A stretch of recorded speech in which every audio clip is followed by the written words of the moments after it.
Tell me, David, do you ever get hit by a sudden flashback of a past blunder and wish you could just instantly vaporize from the face of the earth?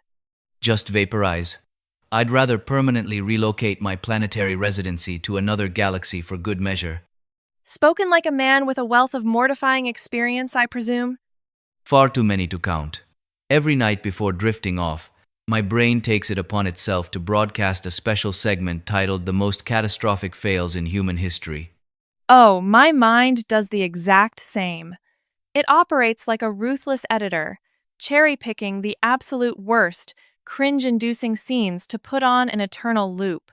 And it only broadcasts in uncompressed, full HD, complete with immersive surround sound, no less. And to add insult to injury, there's utterly no fast-forward button. Nor are there any commercial breaks to grant a brief reprieve, considering this sheer humiliation is entirely self-sponsored. So, deep within your personal archives, which monumental disaster reigns supreme at the top of the charts? Back in high school, I was once wandering the aisles of a supermarket when I spotted a teacher standing just ahead of me. And then what unfolded? Fueled by sheer enthusiasm, I dashed over, boldly clapped a hand on her shoulder, and proclaimed at the top of my lungs, "Hello, dearest mother." Good heavens! It took a paralyzing 3 seconds of absolute stillness for the horrific realization to dawn on me that woman was undeniably not my mother. And how on earth did the teacher react to that? She scrutinized me from head to toe in lingering silence before dryly asking, "Was your recent recitation grade not quite high enough for you?" Ha ha! Utterly brilliant! In that excruciating moment, I could only muster a hollow laugh, pretending nothing was amiss, before shoving my shopping cart and fleeing the scene. But I wager the ordeal wasn't quite that easily resolved, was it? Precisely. In my blind panic to escape, I blindly grabbed the nearest shopping cart and bolted like a fugitive. Don't tell me you hijacked a complete stranger's cart? Spot on. The rightful owner, an older gentleman, came scrambling after me, shouting, "Hey kid, if you're going to take my cart, at least take me with you." All right, I concede. You take the crown for that absolute catastrophe. A crown I'd gladly forfeit. And what about you? I imagine your closet harbors equally terrifying skeletons. Oh, mine. Well, I once strode into an extravagantly upscale cafe, oozing absolute, unshakable confidence. An establishment akin to this one? Quite similar. My eyes locked onto someone sitting with their back to me, possessing a silhouette eerily identical to my absolute best friend's. Hearing just this much, I can vividly foresee the impending doom. I stealthily crept up from behind, delivered a resounding smack to their shoulder, and roared, "You deadbeat! How long do you plan on dodging your debts?" And then? Slowly, the person turned around. And it wasn't your friend? It was a dignified, middle-aged man, well into his 50s, dressed with impeccable elegance. Haha. And how did this gentleman respond? With chilling composure, he slowly retrieved his wallet and asked, "So, what's the grand total of the principal and interest? I'd prefer to wire it all at once." The sheer mastery with which adults diffuse a crisis is truly something to behold. I was reduced to bowing and stammering out frantic apologies, my face burning with the blazing intensity of a crimson sun. Was he infuriated by the ambush? Not at all. He merely let out a hearty chuckle and remarked, "You ought to count your lucky stars you didn't wrap your arms around my waist and call me husband." It seems his wit was even sharper than yours. From that fateful day onward, I made a solemn vow never to identify an acquaintance from behind. The sheer cardiac distress is too much to bear. A grueling lesson paid for in the currency of profound embarrassment. Speaking of which, have you ever been a victim of sending a text to the wrong recipient? I beg you, do not awaken that dormant trauma. I can hear the tremor in your voice. This promises to be a catastrophic tale. I had crafted a message meant solely for my best friend. The professor looks downright terrifying today. He must be in another one of his foul moods. And you disastrously forwarded this to? Directly into the professor's personal inbox.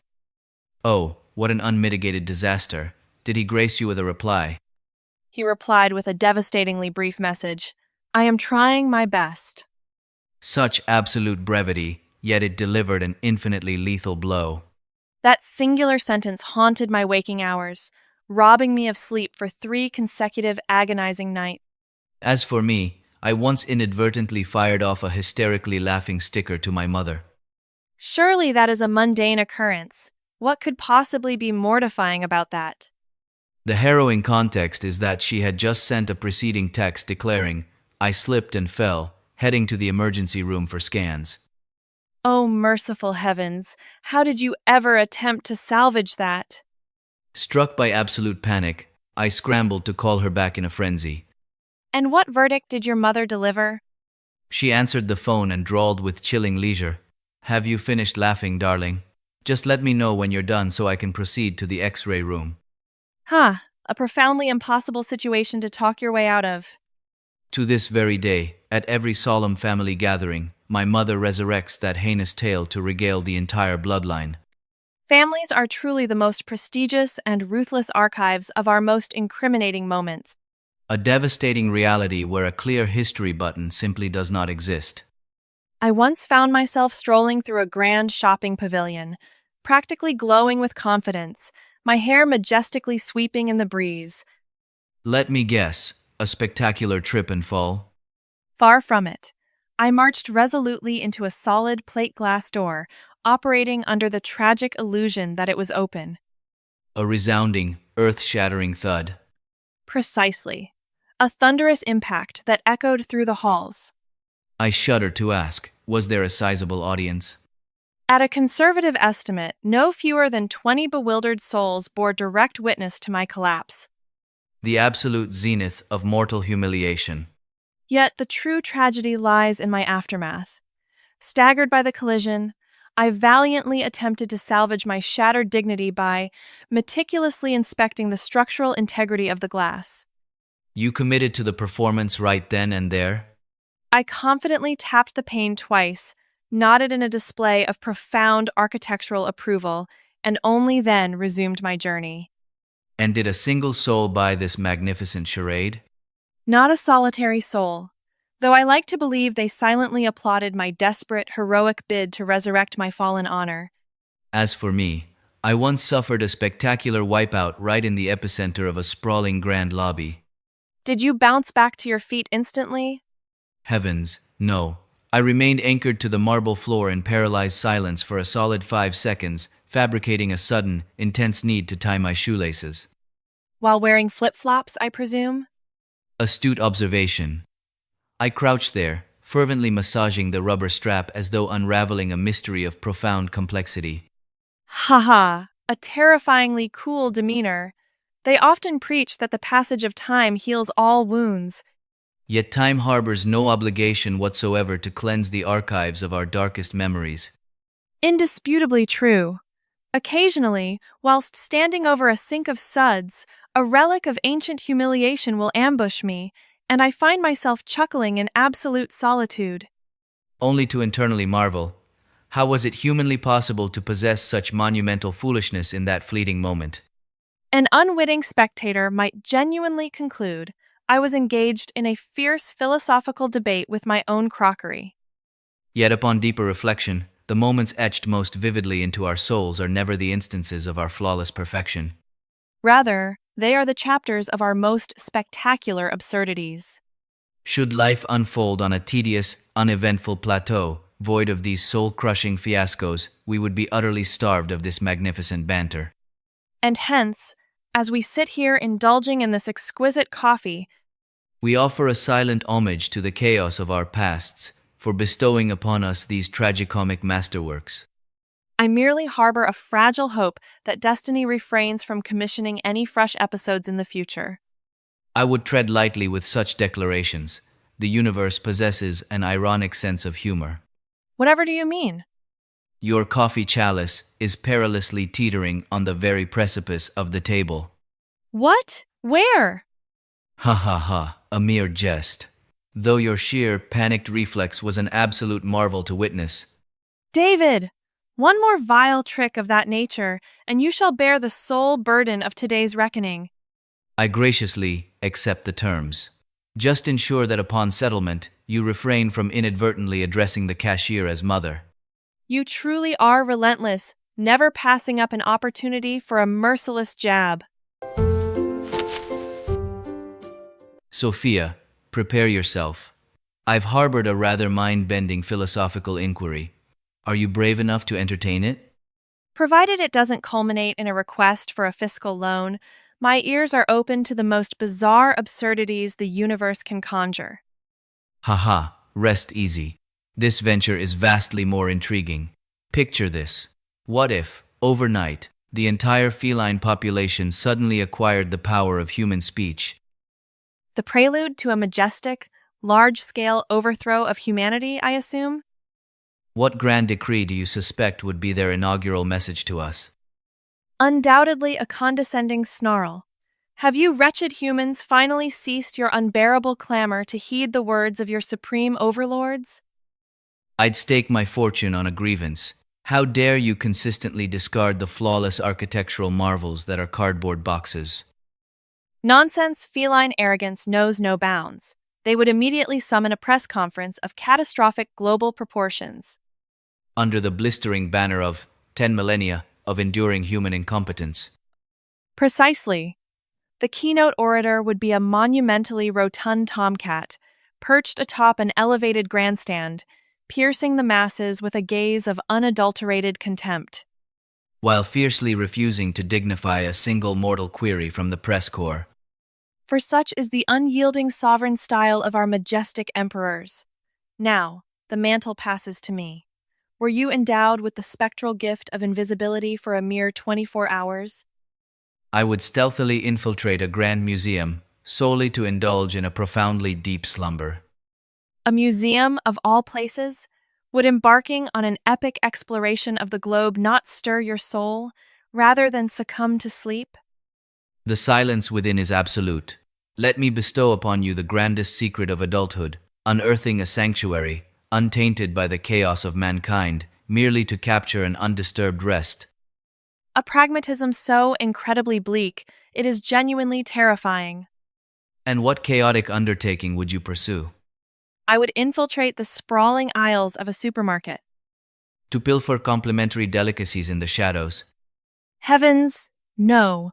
I would phantomly deposit rogue pineapples into the carts of absolutely every unsuspecting patron. Haha, of all the earthly harvest, why pineapples? I yearn to feast upon the sheer bewilderment blooming on their faces at the register as they silently grapple. By what dark sorcery did I acquire this pineapple? You possess a rather sinister flair for instigating mild psychological warfare upon humanity, completely devoid of actual malice. A sublime tapestry of pure entertainment and absolute harmlessness, wouldn't you agree? Envision this instead. What if the animal kingdom were thrust into the grueling machinery of capitalism, forced to earn a wage like us?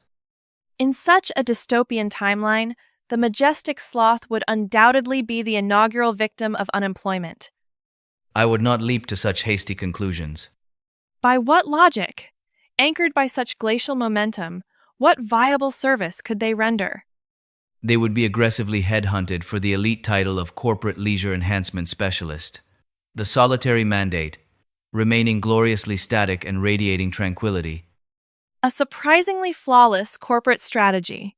Meanwhile, the pigeon demographic would unequivocally dominate the courier and logistics sector. Though their delivery accuracy would plummet catastrophically, derailed by their profound obsession with aimless aerial maneuvers. A narrative eerily reminiscent of modern mortal courier syndicates. I am thoroughly desensitized to such tragedies. And the illustrious dolphins, what of their careers? They would ascend as unparalleled titans in the realm of client relations. Born solely of their profound intellectual capacities. Hardly. It is purely dictated by their anatomical curse of perpetually radiating a beaming, benevolent smile unto the entire cosmos. A tragic physiological facade. Beneath that muscular illusion, they likely harbor a deeply rooted resentment toward the entirety of existence. I demand you cease suffocating my soaring celestial imagination. Let us pivot. if the inanimate artifacts populating our reality were suddenly imbued with profound emotion, then this very chair beneath us must be perpetually teetering on the brink of collapse. Day in and out, enduring profound physical burdens, whilst absorbing humanity's ceaseless lamentations about existence. the table would undoubtedly be drafting an impassioned plea for an indefinite sabbatical. The coffee cup, meanwhile, would quake in abject terror of being violently churned. And the sacrificial spoon would shriek in agony. Cease this relentless vortex. The vertigo is tearing my soul apart.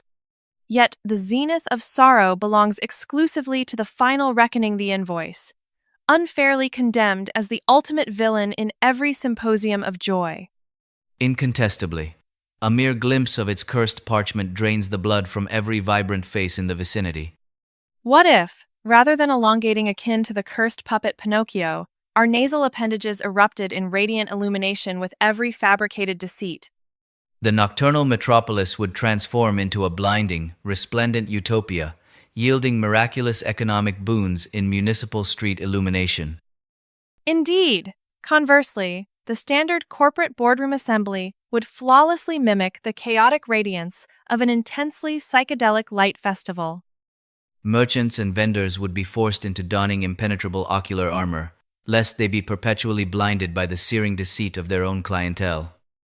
As for the political elite, nothing short of heavily fortified radiation-grade visors could contain the apocalyptic glare of their falsehoods.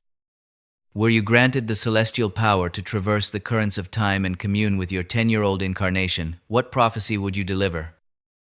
I would clasp her shoulders and deliver a grim, solemn decree.